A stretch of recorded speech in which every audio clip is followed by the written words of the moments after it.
Hi there, this is Steve Hopkins, your head coach, and just got in from a walk from outside, and I had this on my brain, and I thought, hey, it's time for me to leave just a short, maybe 15-minute video on just hacking the dimension of influence. I know we do classes on this, but as a skill, as a dimension to leadership, influence is so important, and we do these short videos in all different ways.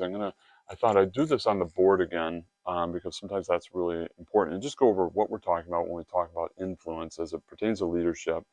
What kind of business impact it has, right? And we always know these things have personal impact, but what kind of business impact does this have? And how do you spot high performers and low performers? And then what are some practice activities? I did three things maybe I think that you can do to focus on influence. So let's get to it. And as I've done before, leave some couple keywords when we're talking about what influence is and all those sort of things. So we'll just put the W up here for what we're talking about, or a D for definition. You can put whatever you want.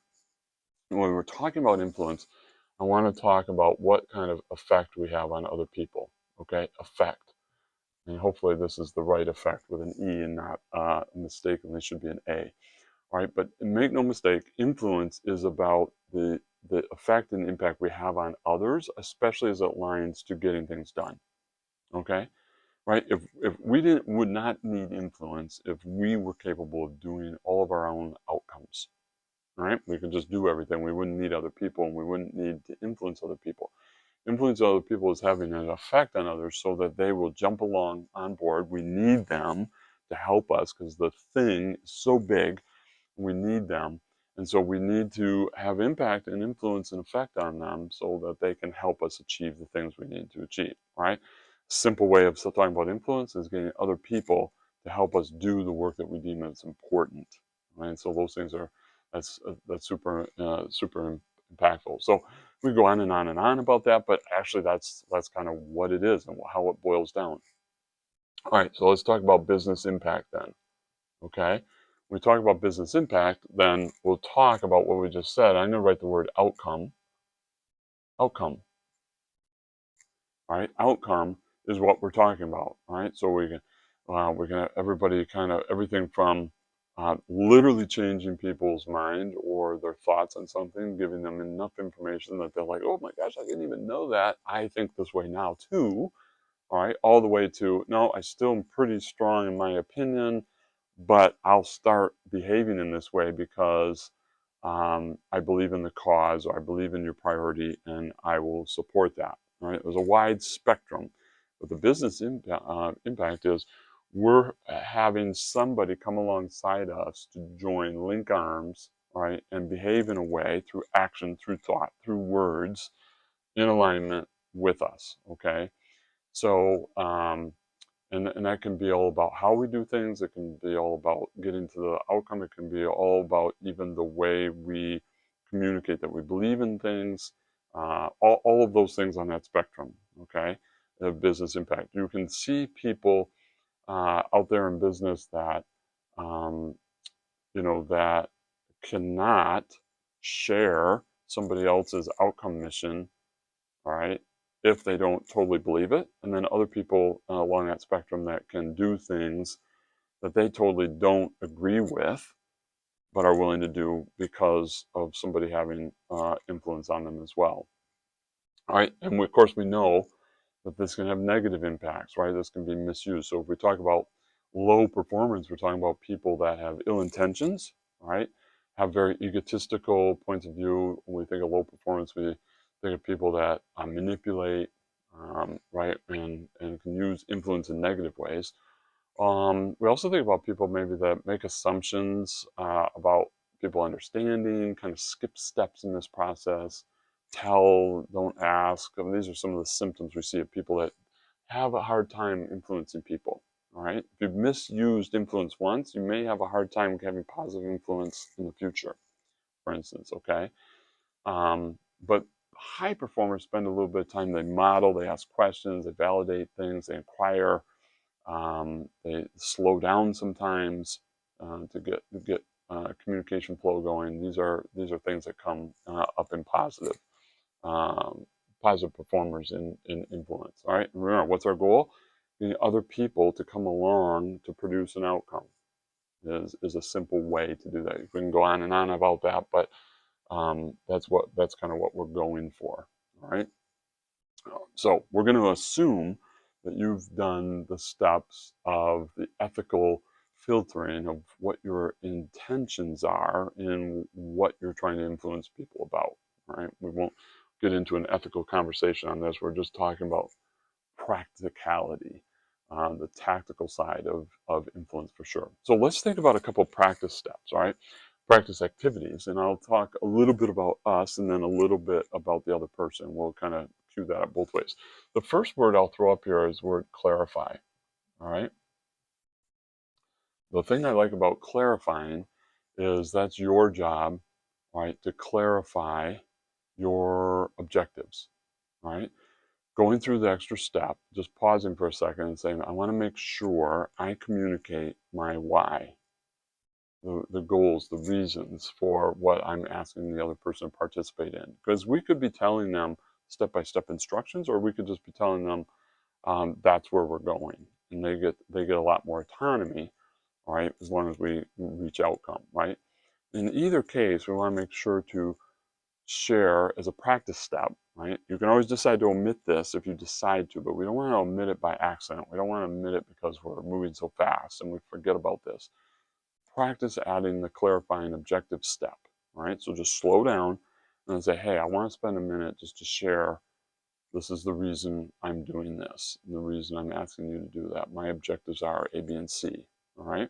And sometimes you'll find, wow, I thought I did that, but I guess I skipped it, or I didn't do it well, or I was going to skip it, but my practice activity is to go through that, so I'm going to add it this time, all right? So anytime you're getting ready to give some instruction or to make an ask, there's hey, I got to figure out a way to insert clarifying my objectives, all right? All right, let's do the second one. The second one's more about them, and that's we can do this in the same activity if we want, okay? Or we can do it as a separate activity. And I'm just going to write the word no, but what this is know, all right? Know for sure that they heard you and they understand. All right, again, sometimes we skip this because we have the right and the reasons to assume they have it, okay? And that can be based on past experience or your own confidence in your ability to describe. But again, we want to insert a validating step here, and that's to know that they understand. Whatever you are ending with is a push out and go. And it could be very descriptive with the next two steps, or it could be, I'll see you next month, report in. All right, but for influence, we're sending them out in alignment with us to reach an outcome, okay, in business. And so we want to slip in this no step really quickly, all right? Do you understand? Does that make sense? Do you know what's next? Validate. And that can lead to another discussion you didn't plan to have because the answer is, no, I don't get it. And you're like, crap, I was ready to go have lunch right now. And it's like, I better not. We better stay here and go through this some more, all right?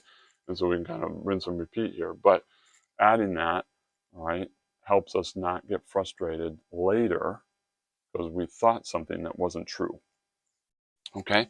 To make it a little simpler, I'm going to just do a quick little foursquare to wrap up with, and this is just a great thing to think about. We teach this in a whole class on influence, all right? And there's this 4 perspectives are really important, and we'll talk about which one we spend the most time in and which one we think is most important, all right? So the 4 perspectives, there's 2 people involved in influence, 2 people, 2 parties at least, all right? There's me. So just understanding who I am, what type of person I am, how I operate. So I know me, all right? I know what kind of person I am, right? And then I have my goal in this equation, all right? When we're talking about influencing and reaching outcome, I know what my goal is, all right? I know what my goal is in this project, all right? And so these are two different perspectives, and we spend some time reminding ourselves who we are and then what our goal is. And then there's them, or you can say the other person, okay? And again, understanding who they are, especially who they are different than who I am. Are they a person that reports to me? Is it my boss? Is it a peer? Are they new? Are they experienced? Are they coming from an entirely different ecosystem? All right. But who that person is, again, especially as it relates to our thing that we're connected to in hopes of reaching an outcome. Who are they? How are they different or same from us? All right. And then what is their goal?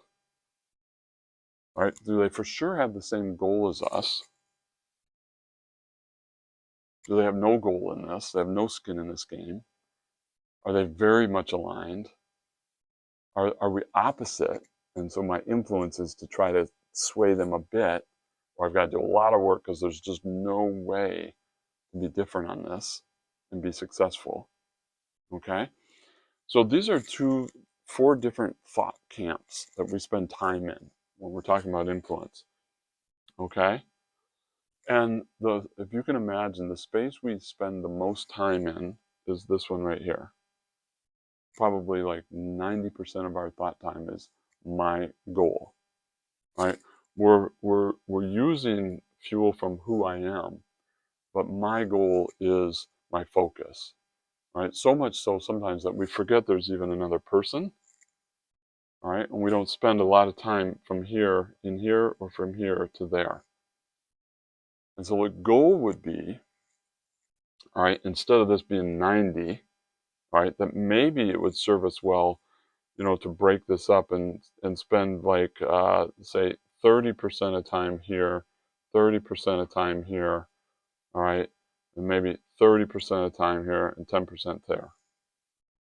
So investing time on really understanding who the person is and what their goals, their part of this is, to help us then take these two parts, right, and have an impact in our goal, and we come through a filter in almost a reverse process. All right, we don't get caught off guard by not knowing stuff about here to make better decisions in there. All right, so again, the practice activity of just clarifying for sure, but knowing these things down here.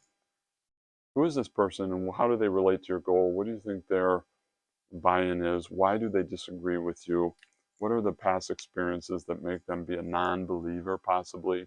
These are all things that are important to you, all right, as you try to influence them to have a positive outcome to your alignment in the project. Okay, so this little grid just helps you. If you can spend time, especially more time in this bottom perspectives, a little bit of empathetic awareness of who they are different than you and who they are is associated with their goal compared to yours, to help you then invest in the right kind of influence to help you reach outcome. Well, hopefully this has been helpful. It's a real quick, short and dirty. Look for some of our other stuff on influence, and we go through a master class in that, really practice micro steps. But you got a couple things here that will help you, and good luck with your influence in others. I'll look forward to seeing you then on the other side of the river.